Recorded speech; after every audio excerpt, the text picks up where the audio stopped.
Hello everyone. तो आज की वीडियो में हम करने जा रहे हैं acidic strength of phenols versus alcohols. तो इस वीडियो में हम कंपेयर करेंगे कि अल्कोहल और फिनोल्स में ज्यादा एसिडिक नेचर किसका होता है। ठीक है, तो शुरू करते हैं। See I have made very nice and decent notes of this. अगर क्वेश्चन आता है just compare the acidic strength of phenols and phenols and alcohols, then you can answer as such as I am going to show you. Okay, so let start with phenols are weakly acidic in nature. कहते हैं जो phenols है ना वो बहुत strong acid नहीं होते, जैसे हमारा हाइड्रोक्लोरिक एसिड हो गया, सल्फ्यूरिक एसिड हो गया, कहते हैं उतने स्ट्रॉन्ग एसिड्स नहीं होते हैं। फिनोल्स जो है इन नेचर या कह लो बाय नेचर वो वीक एसिड्स होते हैं। अगला पॉइंट है however they react with alkalis to give out salt and water. तो ये कहते हैं कि ना ये एल्कलीज के साथ रिएक्ट कर जाती हैं और एल्कलीज के साथ रिएक्ट करके सॉल्ट एंड वाटर देती हैं। बेसिकली यहाँ पे एल्कलीज कौन है? हमारे बेस। एल्कलीज यहाँ पे क्या है? हमारा बेसिस है। तो देखो जरा, ये मेरा अराइल है, ठीक है, एंड विद OH। तो ये कुल मिला के क्या हो गया? मेरा फिनोल। कहते हैं फिनोल के साथ में हमने उसमें ऐड क्या किया है? NaOH। तो हम सब जानते हैं sodium hydroxide is a base. तो मैंने हमारे एसिड में एक बेस ऐड किया तो हमें सॉल्ट मिलता है एंड साथ में क्या मिलता है? वाटर। तो हमने ये रिएक्शन अराउंड 10th स्टैंडर्ड में की थी, that acid plus base gives out a salt and water. ठीक है, तो ये रिएक्शन एकदम इसी की जैसी है। तो this shows that phenols are acidic in nature. ठीक है, अच्छा, phenols are more acidic than alcohols. Then point number 3 of ours is कि जो फिनोल्स हैं वो अल्कोहल से ज्यादा एसिडिक होते हैं नेचर में। तो अब ऐसा क्यों? देखो यार, बात तो बड़ी आसान सी ये है कि देखो फिनोल्स में भी हमारे पास OH ग्रुप लगा हुआ होता है, अल्कोहल्स में भी हमारा OH ग्रुप लगा होता है। तो दोनों में एसिडिटी में फर्क कहाँ से आता है और क्यों आता है? बेसिकली इस वीडियो में हम इसे ही डिस्कस करने जा रहे हैं। वीडियो में आगे बढ़ने से पहले subscribe to the channel and do hit the like button if you like the content. Okay, so let's begin with point number 1।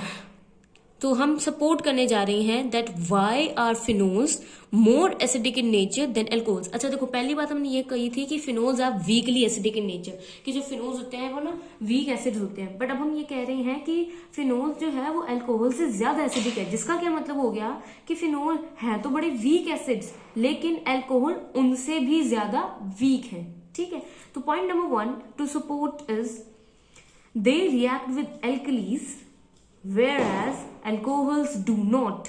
कहते हैं जो फिनोल्स हैं वो एल्कलीज जैसे बेस के साथ रिएक्ट करते हैं एंड हमें ये सोडियम फिनॉक्साइड दे देते हैं। मैंने ये सोडियम फिनॉक्साइड हो सकते हैं, पोटेशियम फिनॉक्साइड या कुछ और होता, तो हम ये एक सॉल्ट दे देते हैं एंड साथ में वाटर देते हैं। तो this is an example of it कि देखो हमारे फिनोल्स ने बेस के साथ रिएक्ट किया है, सॉल्ट एंड वाटर दिया है। वेयर एज अगर हम अल्कोहल में बेस डाल रहे हैं सोडियम हाइड्रोक्साइड तो कोई रिएक्शन नहीं होता। तो दिस शोज कि देखो वो एसिडिक करेक्टर शो करता है phenols more than alcohol, that is why it is more alcohol it is more acidic. Okay, point number 2 to support is the stability of phenoxide ion left after the removal of H positive from the phenol is more stable than that of, wait a minute, the stability of, okay, it was correct. The stability of fin oxide ion left after the removal of H positive from the phenol is more than that of stability, okay, the stability of fin oxide is more than the stability of alkoxide ion left after the removal of H positive from the alcohol।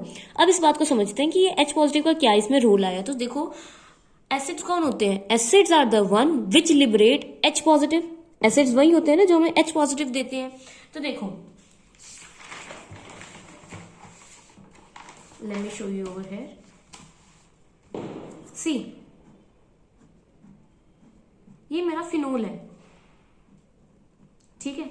अगर मैं इसमें से एक H को remove कर देती हूँ, acid वही होता है जो H देते हैं, अगर ये H रिमूव हो जाता है तो क्या बनता है? देखो अगर H और O का बॉन्ड टूटेगा, इलेक्ट्रोनेगेटिव ज्यादा कौन सा है? O, तो इलेक्ट्रॉन्स इसके पास आ जाएंगे and H will leave as H positive, तो H पॉजिटिव की तरफ निकल जाएगा, मतलब एक प्रोटॉन निकल जाएगा एंड पीछे O नेगेटिव रहेगा and this is called as phenoxide. ठीक है, फिन मतलब ये फिनाइल है एंड ऊपर क्या लगा हुआ है, ऑक्सीजन, तो फिन ऑक्साइड है ये। तो ये कहते हैं कि जो ये स्टेबिलिटी है ना फिन ऑक्साइड की, ये ज्यादा होती है। एंड ये बात ना हमेशा के लिए ध्यान में रख लो, अगर हम कोई रिएक्शन करा रहे हैं और प्रोडक्ट स्टेबल बन रहा है, अगर प्रोडक्ट स्टेबल है तो रिएक्शन फॉरवर्ड डायरेक्शन में मूव करता है, मतलब रिएक्शन चाहेगा कि वो हो जाए। देखो आगे हम यह भी प्रूव करेंगे कि फिनोल की स्टेबिलिटी से ज्यादा स्टेबिलिटी होती है फिन ऑक्साइड की। यार देखो, अगर मैं एक पैर पे खड़ी हूं, मेरे लिए खड़ा होना मुश्किल है, तो मैं क्या चाहूंगी कि मैं दूसरे पैर को नीचे कर लूं ताकि मैं स्टेबल खड़ी हो जाऊं। सब चाहते हैं कि वो स्टेबल हो जाए लाइफ में। इसी तरह फिनोल भी ये चाहेगा कि उसका H रिमूव हो जाए, वो फिनॉक्साइड बन जाए, और फिनॉक्साइड जो है वो फिनोल से ज्यादा स्टेबल है, तो ये रिएक्शन हमेशा फॉरवर्ड सीकिंग होगा और बहुत जल्दी से फिनोल चाहेगा कि वो H को लिबरेट कर दे, H को निकाल दे, मतलब प्रोटॉन निकाल दे। वहीं अगर हम बात करते हैं अल्कोहल की, तो अल्कोहल होता है, एक एग्जांपल ले लेती हूँ, CH3CH2OH, इथेनॉल। कहते जब हम इथेनॉल में से हमारा H पॉजिटिव निकालते हैं ना, तो उसके बाद हमारे पास कुछ ये बच जाते पीछे। कहता है लेकिन ये जो है ना, मैं इनकी स्टेबिलिटी बताऊंगी from the point of resonance, कि जो फिन ऑक्साइड आयन होता है it is resonance stabilized and it is more stabilized than phenol, क्योंकि दोनों ही रेजोनेंस स्टेबलाइज्ड होते हैं, लेकिन फिनॉक्साइड जो है वो ज्यादा स्टेबलाइज्ड होता है देन फिनोल। लेकिन हम इसकी बात करते हैं तो देखो यार, अच्छा भला ये विदाउट अ चार्ज खड़ा था, मतलब बिना किसी बोझ के खड़ा था। अब इसके ऊपर एक नेगेटिव चार्ज आ गया, दैट इज इसके ऊपर एक बोझ आ गया है, तो कौन सा ज्यादा स्टेबल होगा? अगर हम नॉर्मल लेमन लैंग्वेज में भी देखकर कहें तो ऑब्वियसली ये ज्यादा स्टेबल होगा। तो बड़े ध्यान से ये सोच के बताओ कि अल्कोहल अच्छा भला पड़ा है, अल्कोहल क्यों चाहेगा कि उसमें से एक हाइड्रोजन रिमूव हो जाए, या कह लो उसमें से एक प्रोटॉन रिमूव हो जाए, है ना? अगर मैं अच्छा भला दो पैरों पे खड़ी हूं तो मैं क्यों चाहूंगी मैं एक पैर को ऊपर उठा लूं और एक पैर पे खड़ी हो जाऊं और अपनी लाइफ को अनस्टेबल कर दूं? I will not like that. तो इसी तरह से phenol are less stable than phenoxide, whereas alcohols are more stable than alkoxide. तो इसीलिए एल्कोहल नहीं चाहते कि उनका H पॉजिटिव लिबरेट हो, बल्कि फिनोल चाहते हैं कि जल्दी से H पॉजिटिव देकर क्या बन जाए, स्टेबल बन जाए। ऑलराइट, तो अब आते हैं इसके जस्टिफिकेशन पे कि कैसे फिनोल से ज्यादा स्टेबल कौन होता है, हमारा फिनॉक्साइड। ओके, तो पढ़ते हैं जरा। This is due to the fact that the phenoxide ion left after the release of proton, कहता जब रिलीज ऑफ प्रोटोन होने के बाद जो हमारा फिनॉक्साइड रह जाता है is resonance stabilized, whereas alkoxide is not. कहते यहाँ पे हमारा एल्कोक्साइड बचा था, या हमारा फिनॉक्साइड है, कहता फिनॉक्साइड रेजोनेंस स्टेबलाइज्ड है, ये स्टेबल है इन नेचर, बट ये स्टेबल नहीं है, तो इसीलिए इसके बनने के चांसेस ज्यादा रहते हैं, मतलब फिनॉल H पॉजिटिव जल्दी से लिबरेट कर देता है। अब देखो जरा यहाँ पे, phenoxide ion is more stable then phenols and hence phenols readily give out H positive.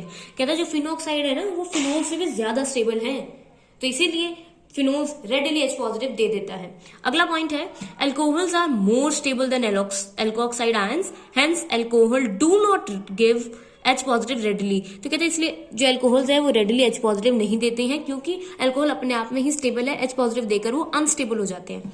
अगला पॉइंट देखते हैं। अब हमने पता क्या करना है, अब हमने बताना है कि फिनॉक्साइड फिनोल से ज्यादा स्टेबल क्यों है और एल्कोक्साइड से ज्यादा स्टेबल अल्कोहल क्यों है। ठीक है, अब ये बातों को हम एक्सप्लेन करेंगे। तो देखो मैं फिर से बता देती हूँ, अगर क्वेश्चन आता है आपको compare the acidic strength of phenols and alcohol, तो करना क्या है, सबसे पहले बताओ कि फिनोल जो होता है वो ना वीक एसिड होता है नेचर में। ठीक है, फिर ये बात शायद डायरेक्ट ये पॉइंट स्किप करके आप यहां आ सकते हो। पहली बात बता दें कि phenols are weakly acidic in nature, however they are more acidic than the alcohols. ये पॉइंट नंबर 2 है। इसका पहला आप एक रीजन ये दे दोगे कि भाई ये अल्कली के साथ रिएक्ट करता है और अल्कोहल्स नहीं करते, this is the first reason. Second reason is going to be the stability. ठीक है, तो पहला रीजन हो गया reaction, first reason can be named as reaction with alkalies and the second reason is nothing but the stability factor.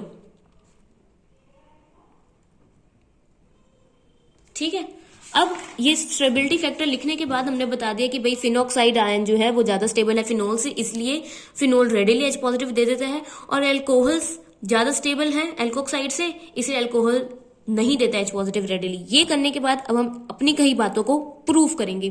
Prove देखो जरा ध्यान से। To explain the stability of phenol and phenoxide ion, कहते हैं phenol की और phenoxide ion की stability को प्रूव करने के लिए let's consider their resonating structure. तो सबसे पहले मैंने रेजोनेटिंग स्ट्रक्चर लिए किसके, फिनोल्स के। This is something that we have already done in the earlier classes, but फिर भी मैं बड़े आराम से एक एक स्टेप करके आपको ये समझाऊंगी। If you want to skip this one, if you know already about the resonating structures of phenol and phenoxide ion, you may skip the video and reach to the other part. Okay, अब देखो सबसे पहले मेरे पास क्या है, phenol. हम सभी जानते हैं कि फिनोल्स में ऑक्सीजन के 2 बॉन्ड बने हुए होते हैं, 1 और 2, और इसके अलावा ऑक्सीजन पे 2 लोन पेयर पड़े होते हैं। ठीक है। अच्छा, ऑक्सीजन के बारे में बात करने से पहले एक छोटी सी बात और कहना चाहूंगी। ये देखो, ऑक्सीजन के जब 2 बॉन्ड बने हुए होते हैं उसके ऊपर ऑलरेडी कितने लोन पेयर पड़े हैं, 2। जब ऐसा केस होता है जब ऑक्सीजन के कितने पेयर हैं, सॉरी, ऑक्सीजन के 2 बॉन्ड्स अगर ऑक्सीजन बनाता है तो उस पर कोई चार्ज नहीं होता, no charge is there on the oxygen. Whereas जब एल्कोहल 3 बॉन्ड बना ले, ऐसे दिखाओ, सॉरी, ऑक्सीजन 3 बॉन्ड बना ले, so sorry if I said it before as well. अब देखो, अगर ऑक्सीजन एक अपना लोन पेयर को यूज करके 3 बॉन्ड बना ले, मतलब उसने लोन पेयर यूज कर दिया, जिसके कारण ऑक्सीजन पे क्या चार्ज आता है, पॉजिटिव चार्ज। वेयर एज अगर ऑक्सीजन लोन पेयर मतलब lone pair as it is रहने दे, ये दोनों इस वाले केस में, एंड बॉन्ड और तोड़ के इलेक्ट्रॉन अपने पे ले ले, मतलब ऐसा केस हो जाए।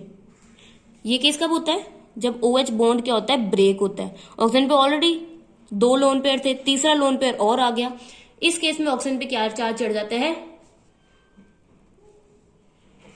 Negative charge. तो होप इट इज क्लियर।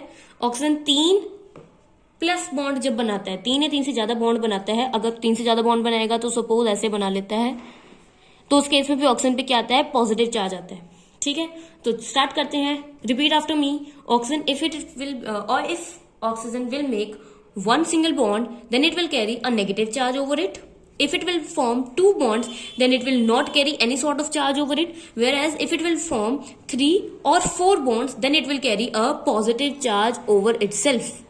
ठीक है, तो ये हो गई हमारी ऑक्सीजन की बातें। अब ये जो मैंने बात समझाई है दिमाग में बिठा लो, बहुत आसान है, याद रखो हमेशा के लिए। ऑक्सीजन ने 2 ही बॉन्ड बनाने होते हैं, 2 से ज्यादा बनाएगा मतलब अपने लोन पेयर को यूज कर रहा है, मतलब उसकी इलेक्ट्रॉन डेंसिटी उसमें से कम हो रही है, इसलिए वो पॉजिटिव चार्ज हो जाएगा।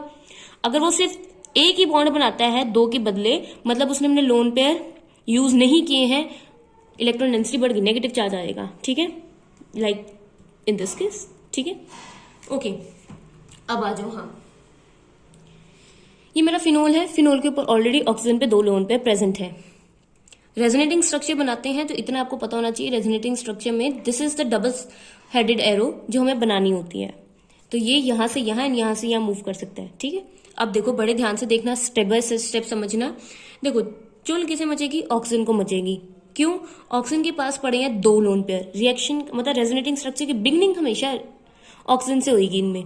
कैसे, ऑक्सीजन के पास पड़े 2 लोन पेयर। अगर ऑक्सीजन नहीं होता ना, यहाँ पे सपोज नाइट्रोजन होता जिसके पास लोन पेयर प्रेजेंट है, तो नाइट्रोजन शुरुआत करता। ठीक है, जिसके पास लोन पेयर है उसने शुरुआत की। शुरुआत कैसे करेगा, ऑक्सीजन बनेगा दानी, यहां ऑक्सीजन यहां कार्बन। बना के देखो हम कैसे, यहां देखो, ये मेरा oxygen, hope it is visible, yes, ये मेरा ऑक्सीजन 2 लोन पेयर पड़े हैं, एक हाइड्रोजन, नीचे एक कार्बन ऐसे, एंड पूरी चेन आगे मैं कंप्लीट नहीं करी, यूं अवेयर ऑफ इट। तो 1 2 3 4, इसके बॉन्ड खत्म, 1 2 3 4, 1 2 3 एंड ऐसे होगा ना, ये 4 हो गए सबके बॉन्ड कंप्लीट जितने मैंने बनाए उसके। अब देखो, ऑक्सीजन एंड कार्बन के बीच में एक डायरेक्ट बॉन्ड है, सिंगल बॉन्ड है। होगा क्या, ऑक्सीजन अपना लोन पेयर के इलेक्ट्रॉन्स को कार्बन के साथ डबल बॉन्ड बनाने में दे देगा, जिसके कारण ऑक्सीजन के ऊपर सिर्फ एक लोन पेयर बचेगा। ऑक्सीजन का एक बॉन्ड हाइड्रोजन के साथ बन जाएगा, 2 बॉन्ड कार्बन के साथ आ जाएंगे। और अब देखो, ऐसे अगर हम देखें तो कार्बन पे कितने बॉन्ड आ गए, 2 3 4 5। But do you think carbon can make 5 bonds at a time? No, it can not. इसकी ये कह लो प्रॉपर्टी ही नहीं है। वो कुल मिलाकर टेट्रावेलेंसी शो करता है, 4 ही बॉन्ड बनाता है, मतलब बॉन्ड टूटेगा तो कार्बन कार्बन के बीच का ये वाला बॉन्ड टूटेगा और इलेक्ट्रॉन उठकर इस कार्बन पे तो नहीं आ सकते ऑब्वियसली, तो अगले इलेक्ट्रॉन पर जाएंगे। समझ आई मेरी बात? क्या हुआ फिर से बता देती हूँ। ऑक्सीजन के पास 2 लोन पेयर थे, एक पेयर को भी यूज करता है, कार्बन ऑक्सीजन के बीच में डबल बॉन्ड बनाता है, जिसके कारण ऑक्सीजन पे आ जाता है, देखो ऑक्सीजन के 3 बॉन्ड हो गए तो पॉजिटिव चार्ज। ठीक है, याद करने का इजी तरीका, 3 बॉन्ड हो गए तो positive charge. Otherwise there is another way to do is कि ऑक्सीजन के ऊपर इलेक्ट्रॉन्स पड़े थे, इलेक्ट्रॉन उठा के हमने ऑक्सीजन एंड कार्बन के बीच में डाल दिए, इलेक्ट्रॉन डेंसिटी ऑक्सीजन पे कम हो गई, इसलिए पॉजिटिव चार्ज आ गया। ऑक्सीजन ने अपने इलेक्ट्रॉन कार्बन और ऑक्सीजन के बीच में बॉन्ड बनाने के लिए दिए, जिसके कारण कार्बन के 5 बॉन्ड बन रहे थे, जिसके कारण 5वां बॉन्ड टूटेगा। बॉन्ड टूटता कौन सा सबसे पहले? डबल बॉन्ड टूटता है, तो यहां से हमारा कार्बन कार्बन का डबल बॉन्ड टूटेगा, इलेक्ट्रॉन सारे के सारे साथ वाले कार्बन पे चले जाएंगे। This is shown in this structure. Lone pair था, इसके इलेक्ट्रॉन्स आएंगे, कार्बन एंड ऑक्सीजन के बीच में सिंगल बॉन्ड आएगा, एक और मतलब सिंगल बॉन्ड तो था ही ना, एक और बॉन्ड आएगा तो डबल बॉन्ड हो गया। इस डबल बॉन्ड के होने के कारण ये वाले कार्बन के डबल बॉन्ड टूटेगा और अगले कार्बन पे शिफ्ट हो जाएगा। देखो ये भी कार्बन, ये भी कार्बन, यहाँ पे भी कार्बन, यहाँ पे भी कार्बन, यहाँ पे भी एंड यहाँ पे भी 6 कार्बन होते हैं ना, तो यहाँ वाले कार्बन के उठ के अगले कार्बन पे चले गए। अब कुछ नहीं करना, अब सब कुछ बड़ा आसान है। इस नेगेटिव चार्ज को घुमाएंगे हम, देखना कैसे घुमाते हैं। ऑक्सीजन के ऊपर पॉजिटिव चार्ज आ गया था, डू मेंशन इट। अगर आपको पता चल रहा है यहाँ पे पॉजिटिव आ रहा है, नेगेटिव आ रहा है, you have to mention it, otherwise numbers deduct होगा आपका पक्का। अब देखो नेगेटिव यहाँ पे है, अब बड़े ध्यान से देखो, ये नेगेटिव क्या है, आगे ना मूव ऑन करता जाएगा। ये नेगेटिव चार्ज आया, अब किसी कार्बन पे कौन सा कार्बन जाएगा कि उसके ऊपर नेगेटिव चार्ज है ना, तो आगे जैसे हम पार्सन द पार्सल में अपना नेगेटिव चार्ज मतलब एक पिलो पास ऑन करते हैं, इसी तरह कार्बन क्या करेगा, नेगेटिव चार्ज को साथ वाले कार्बन पे पास ऑन करेगा। अब कैसे करेगा देखो जरा, ये नेगेटिव चार्ज था, ये नेगेटिव चार्ज कुल मिलाकर क्या है, 2 इलेक्ट्रॉन ही तो है। देखो मैं सब कुछ इलेक्ट्रॉन की फॉर्म में बनाऊं तो शुरुआत यहां से हुई है,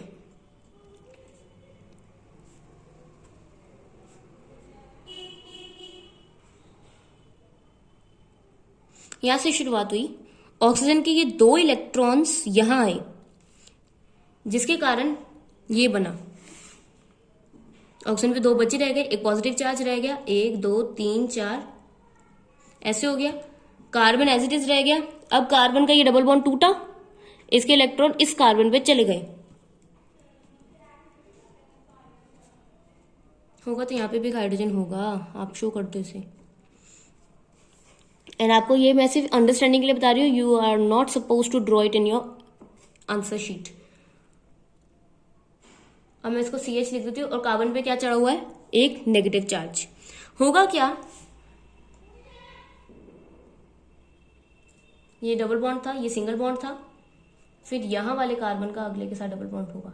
हाँ जी, अब ये जो नेगेटिव चार्ज है, मतलब जो 2 इलेक्ट्रॉन्स है, मैं नेगेटिव चार्ज को ऐसे शो कर सकती हूँ, 2 इलेक्ट्रॉन, एक बॉन्ड टूटा, उसके दोनों इलेक्ट्रॉन किसी के पास चल गए, ठीक है ना, यही हुआ है। तो यहाँ पे 2 इलेक्ट्रॉन थे, अब ये 2 इलेक्ट्रॉन यहां आएंगे, फिर क्या हो जाएगा, यहां इलेक्ट्रॉन आ गए, मैंने बोला पासिंग द पार्सल करेगा, अपने इलेक्ट्रॉन को आगे फेंकता जाएगा, अपने नेगेटिव चार्ज को आगे देता जाएगा। आगे दे दिया मतलब एक बॉन्ड बनाएगा, तो बॉन्ड ऐसे बनेगी कुछ, मैं सिर्फ ये दोनों कार्बन को दिखाती हूँ।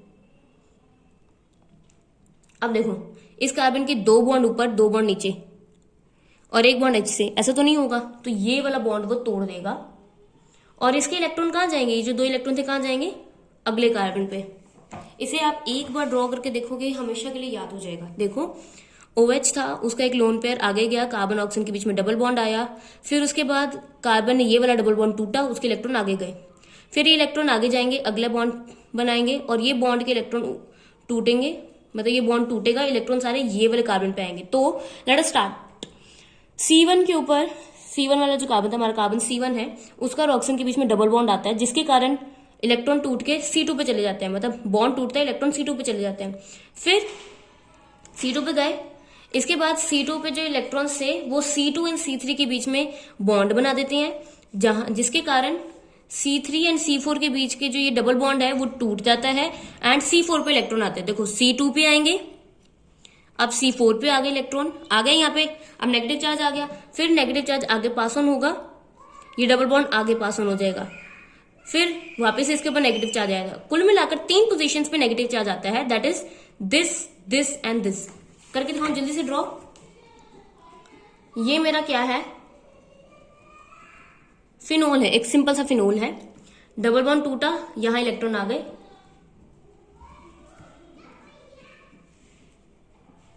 अब स्ट्रक्चर ये बननी चाहिए थी, लेकिन यहाँ पे वाले कार्बन के 5 बॉन्ड हो जाएंगे, तो ये नहीं होगा, ये बॉन्ड टूटेगा और आगे ऐसे आ जाएगा। तो यहाँ बॉन्ड नहीं है, यहाँ नेगेटिव चार्ज है। नेगेटिव चार्ज पूरे सर्कल में घूमेगा। कैसे? नेगेटिव चार्ज आगे जाएगा, डबल बॉन्ड टूट के इलेक्ट्रॉन बाहर आ जाएंगे। नेगेटिव चार्ज यहाँ बॉन्ड बना गया, यहाँ आपके नेगेटिव चार्ज यहाँ आ गया, यहाँ बॉन्ड बन गया, एक यहाँ ऐसे, ये एज इट इज। अब फिर से नेगेटिव चार्ज आगे मूव ऑन कर जाएगा, ये मूव ऑन करके ऊपर ऐसे इस कार्बन पे चढ़ जाएगा।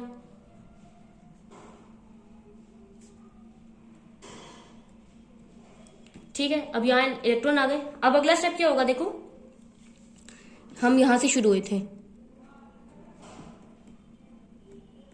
This is figure 1, 2, 3, 4 and this is 5th। अब 6th फिगर क्या होगी? ये इधर जाएगा, जिसके कारण ये बॉन्ड टूट के वापस ऑक्सीजन पे चला जाएगा, जिसके कारण ये ऐसे दिखेगा, बॉन्ड टूटा, ऑक्सीजन पे चला गया, ऐसे आ जाएगा। तो देखो, ये और ये रेजोनेटिंग स्ट्रक्चर है ना, मतलब ये सबके सब इसके रेजोनेटिंग स्ट्रक्चर है वैसे भी। ठीक है, तो ये 5 figures that are there we are going to count. ये 5 फिगर हो गई, यही है। इसको अब वीडियो को पॉज करो, 5 मिनट लगाओ और जल्दी से बनाकर देखो। It is very easy, you will be able to form it very fast. और इसका एक फायदा ये है, एक बार बनानी आ गई, सभी के लिए वैसे ही ट्रिक है बनाने के लिए। अच्छा, अब देखते हैं, ये तो था मेरा फिनोल का रेजोनेटिंग स्ट्रक्चर। फिनोल के रेजोनेटिंग स्ट्रक्चर में एक चीज देखो, positive negative positive negative positive negative charges में डिस्ट्रीब्यूटेड है। ठीक है, मतलब तीनों में चार्जेस जो है, 2 अलग अलग तरह के चार्जेस आते हैं इसके अंदर। अब बात करते हैं फिनोक्साइड की। अब फिनोक्साइड बनेगा कैसे? फिनोक्साइड बनाने के लिए हमें यहां से H चाहिए।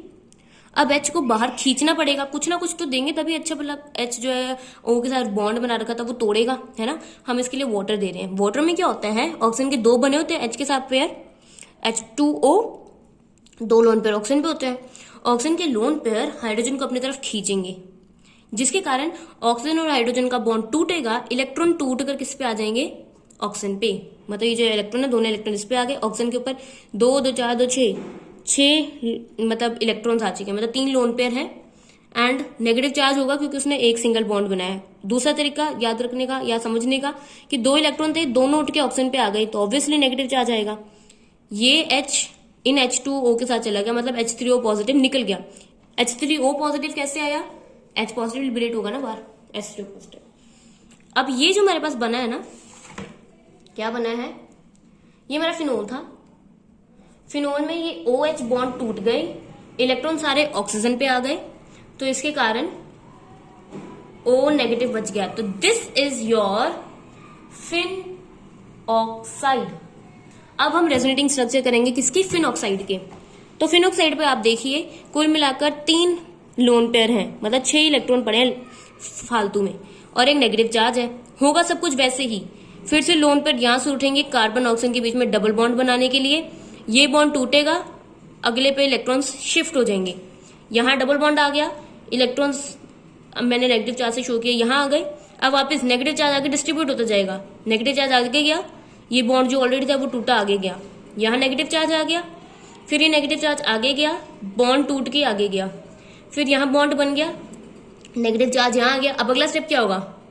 नेगेटिव चार्ज यहाँ जाएगा, यहाँ बॉन्ड आ जाएगा और ये बॉन्ड टूट जाएगा, वापस से हमारे पास यही आ जाएगा, राइट। बस होगा क्या, यहाँ पे डबल बॉन्ड की पोजीशनिंग C1 एंड C2 के बीच में डबल बॉन्ड था, यहाँ पर C2 एंड C3 के बीच में डबल बॉन्ड होगा। ठीक है, बस इतना सा ही फर्क पड़ने वाला है। तो बड़े ध्यान से देखो, फिनॉक्साइड के स्ट्रक्चर में सभी पे सिर्फ नेगेटिव चार्ज आता है, ऐसे कोई पॉजिटिव नेगेटिव में डिस्ट्रीब्यूशन नहीं होती। ये दोनों में मैंने बात आपको पॉइंट आउट कराई कि इसमें पॉजिटिव नेगेटिव है 3 4 5 फिगर में, बल्कि 1 से 5 में हमारे फिनॉक्साइड में सिर्फ नेगेटिव चार्ज है। This is of utmost important, मतलब it is the most important one that you can see. अब देखो क्या है, the structure A 3 to 5 have separation of positive and negative charges, whereas in B 1 to 5 only a negative charge is there.